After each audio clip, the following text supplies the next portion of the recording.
ನಮಸ್ಕಾರ ಸ್ನೇಹಿತರೆ. ಒಂದು ಸುಂದರವಾದ ದೇಶ.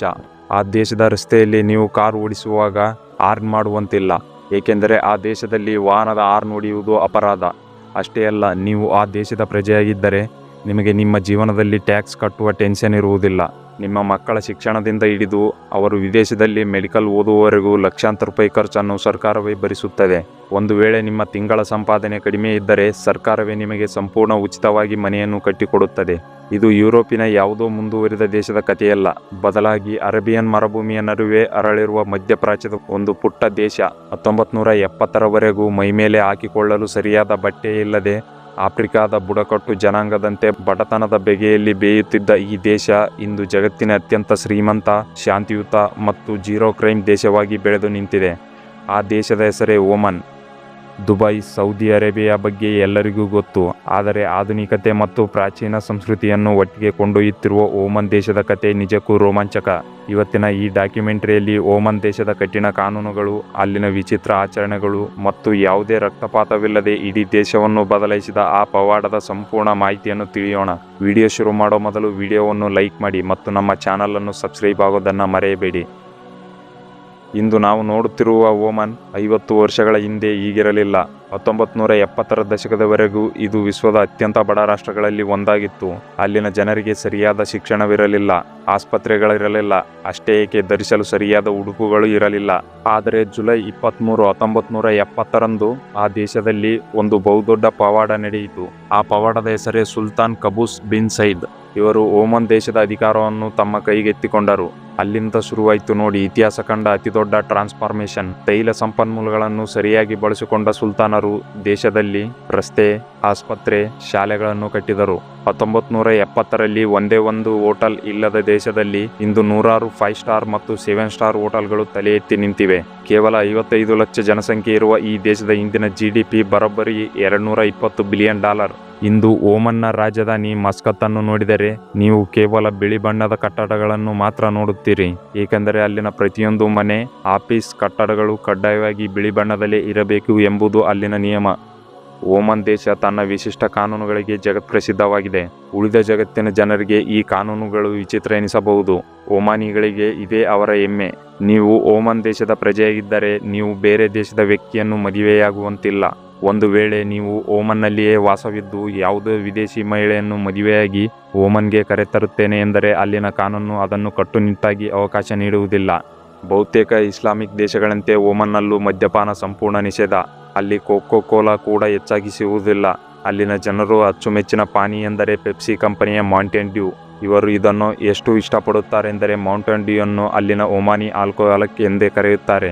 ಒಂದು ವೇಳೆ ಬೇರೆ ದೇಶದಿಂದ ಬಂದ ವಿದೇಶಿಗರಿಗೆ ಮದ್ಯಪಾನ ಬೇಕು ಎಂದರೆ ಅವರು ರಾಯಲ್ ಓಮನ್ಸ್ ಪೊಲೀಸ್ಗೆ ಅರ್ಜಿ ಸಲ್ಲಿಸಿ ಲೈಸೆನ್ಸ್ ಪಡೆಯಬೇಕು ಮತ್ತು ಅವರು ತಮ್ಮ ತಿಂಗಳ ಆದಾಯದ 10%ಕ್ಕಿಂತ ಹೆಚ್ಚು ಹಣವನ್ನು ಮದ್ಯಪಾನದ ಮೇಲೆ ಖರ್ಚು ಮಾಡುವಂತಿಲ್ಲ.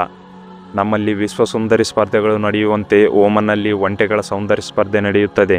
ಇಲ್ಲಿ ಒಂಟೆಗಳು ಕೇವಲ ಪ್ರಾಣಿಗಳಲ್ಲ, ಅವು ಶ್ರೀಮಂತಿಕೆಯ ಸಂಕೇತ. ಸೌಂದರ್ಯ ಸ್ಪರ್ಧೆಯಲ್ಲಿ ಒಂಟೆಗಳ ನಡಿಗೆ, ಕಣ್ಣುಗಳು, ಕಿವಿಗಳ ಅಳತೆಯನ್ನು ಮೌಲ್ಯಮಾಪನ ಮಾಡಲಾಗುತ್ತದೆ. ಗೆದ್ದ ಒಂಟೆಯನ್ನು ಸೌಂದರ್ಯ ರಾಣಿ ಎಂದು ಘೋಷಿಸಲಾಗುತ್ತದೆ. ಈ ಒಂಟೆಗಳು ಮಾರುಕಟ್ಟೆಯಲ್ಲಿ ಭಾರೀ ಬೆಲೆಗೆ ಮಾರಾಟವಾಗುತ್ತವೆ. ಕೆಲವು ಒಂಟೆಗಳ ಬೆಲೆ 1 ರಿಂದ 2 ಕೋಟಿ ರೂಪಾಯಿಗಳವರೆಗೂ ಇರುತ್ತದೆ. ಸ್ನೇಹಿತರೆ, ಓಮನ್ ಸರ್ಕಾರ ತನ್ನ ಪ್ರಜೆಗಳನ್ನು ಹೇಗೆ ನೋಡಿಕೊಳ್ಳುತ್ತದೆ ಎಂದು ಕೇಳಿದರೆ ನೀವು ನಿಜಕ್ಕೂ ಅಸೂಯೆ ಪಡುತ್ತೀರಿ. ಓಮನ್ ದೇಶದಲ್ಲಿ ಸಾರ್ವಜನಿಕ ಶಾಲೆಗಳಿಂದ ಹಿಡಿದು ವಿಶ್ವವಿದ್ಯಾಲಯದವರೆಗೆ ಎಲ್ಲವೂ ಉಚಿತ.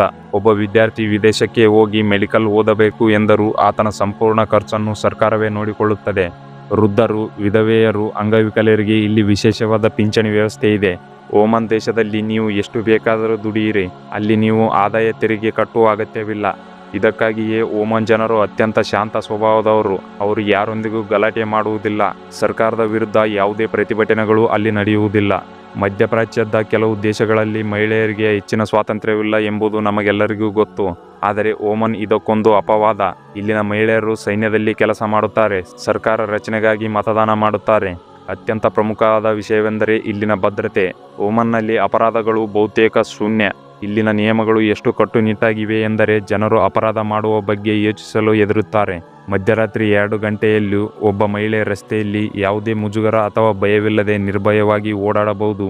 ಜಗತ್ತಿನ ಯಾವುದೇ ಮೂಲೆಯಿಂದ ಬರುವ ಪ್ರವಾಸಿಗರು ಇಲ್ಲಿ 100ಕ್ಕೆ 100 ಸುರಕ್ಷಿತ.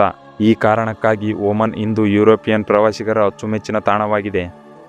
ಸ್ನೇಹಿತರೆ, ಓಮನ್ನ ಒಟ್ಟು ಜನಸಂಖ್ಯೆಯಲ್ಲಿ ಬರೋಬ್ಬರಿ 20% ಭಾರತೀಯರಿದ್ದಾರೆ. ಓಮನ್ನ ಇಂಜಿನಿಯರಿಂಗ್, ವೈದ್ಯಕೀಯ ಮತ್ತು ಅಭಿವೃದ್ಧಿ ಕ್ಷೇತ್ರಗಳಲ್ಲಿ ಭಾರತೀಯ ಕೊಡುಗೆ ಅಪಾರ. ಇಲ್ಲಿ ಭಾರತೀಯರಿಗೆ ಉನ್ನತ ಮಟ್ಟದ ವೇತನ ಮತ್ತು ಅಪಾರ ಗೌರವ ಸಿಗುತ್ತದೆ.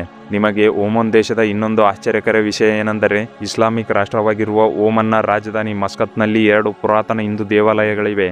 ಒಂದು ಮೋತೀಶ್ವರ ಮಂದಿರ, ಇದು ಬರೋಬ್ಬರಿ 100 ವರ್ಷಗಳಿಗಿಂತ ಹಳೆಯದಾದ ಶಿವನ ದೇವಾಲಯ. ಗುಜರಾತ್ನಿಂದ ಬಂದಿದ್ದ ಸಿಂಧಿ ವ್ಯಾಪಾರಿಗಳು ಇದನ್ನು ನಿರ್ಮಿಸಿದರು. ಮತ್ತೊಂದು ಶ್ರೀಕೃಷ್ಣನ್ ದೇವಾಲಯ, ಇದನ್ನು 1987ರಲ್ಲಿ ಕಟ್ಟಲಾಗಿದೆ. ಒಂದು ಇಸ್ಲಾಮಿಕ್ ರಾಜಪ್ರಭುತ್ವದ ದೇಶದಲ್ಲಿ ಬೇರೆ ಧರ್ಮಗಳಿಗೆ ಇಷ್ಟೊಂದು ಗೌರವ ಸಿಗುತ್ತಿರುವುದು ಆ ದೇಶದ ಸಹಿಷ್ಣುತೆಗೆ ಹಿಡಿದ ಕನ್ನಡಿಯಾಗಿದೆ. ಮರುಭೂಮಿ ಎಂದರೆ ಕೇವಲ ಬಿಸಿಲು, ಮರಳು ಎಂದುಕೊಂಡಿದ್ದ ನಮಗೆ ಓಮನ್ ಒಂದು ಹೊಸ ಪಾಠವನ್ನು ಕಲಿಸುತ್ತದೆ. ಇದೇ ಓಮನ್ ದೇಶದಲ್ಲಿ ಜಬಲ್ ಶಮ್ಸ್ ಎಂಬ 2000 ಮೀಟರ್ ಎತ್ತರದ ಪರ್ವತವಿದೆ. ಚಳಿಗಾಲದಲ್ಲಿ ಈ ಮರುಭೂಮಿಯ ಪರ್ವತದ ಮೇಲೆ ಹಿಮ ಬೀಳುತ್ತದೆ ಎಂದರೆ ನಂಬುತ್ತೀರಾ? ಇಲ್ಲಿನ ಪ್ರತಿಯೊಂದು ಬೀಚ್ನಲ್ಲೂ ರಾತ್ರಿಯಾದರೆ ಕುಟುಂಬಗಳು ಬಾರ್ಬಿಕ್ಯೂ ಮಾಡಿಕೊಂಡು ನೆಮ್ಮದಿಯಾಗಿ ಕಾಲ ಕಳೆಯುತ್ತವೆ. ಒಂದು ದೇಶ ಶ್ರೀಮಂತವಾಗಿದ್ದರೆ ಮಾತ್ರ ಸಾಲದು, ಅಲ್ಲಿನ ಜನರಿಗೆ ಸಂಸ್ಕಾರ, ನೆಮ್ಮದಿ ಮತ್ತು ಭದ್ರತೆ ಇರಬೇಕು ಎಂಬುದಕ್ಕೆ ಓಮನ್ ಒಂದು ಅತ್ಯುತ್ತಮ ಉದಾಹರಣೆ. ಸ್ನೇಹಿತರೆ, ಈ ರೋಚಕ ದೇಶದ ಬಗ್ಗೆ ಕೇಳಿದಾಗ ನಿಮಗೆ ಏನನ್ನಿಸುತ್ತದೆ? ನೀವು ಎಂದಾದರೂ ಓಮನ್ಗೆ ಭೇಟಿ ನೀಡಲು ಇಷ್ಟಪಡುತ್ತೀರಾ? ನಿಮ್ಮ ಅನಿಸಿಕೆಗಳನ್ನು ಕಮೆಂಟ್ ಬಾಕ್ಸ್ನಲ್ಲಿ ಬರೆಯಿರಿ. ಈ ಆಳವಾದ ವಿಶ್ಲೇಷಣೆ ಮಾಹಿತಿ ನಿಮಗೆ ಇಷ್ಟವಾಗಿದ್ದರೆ ಈ ಕೂಡಲೇ ವಿಡಿಯೋವನ್ನು ಲೈಕ್ ಮಾಡಿ ಮತ್ತು ನಿಮ್ಮ ಸ್ನೇಹಿತರೊಂದಿಗೆ ಶೇರ್ ಮಾಡಿ. ಇದೇ ರೀತಿಯ ತಾರ್ಕಿಕ, ವಾಸ್ತವಿಕ ಮತ್ತು ಕಣ್ಣು ತೆರೆಸುವ ಡಾಕ್ಯುಮೆಂಟ್ರಿಗಳಿಗಾಗಿ ನಮ್ಮ ಚಾನಲನ್ನು ಈಗಲೇ ಸಬ್ಸ್ಕ್ರೈಬ್ ಆಗಿ. Thanks for watching.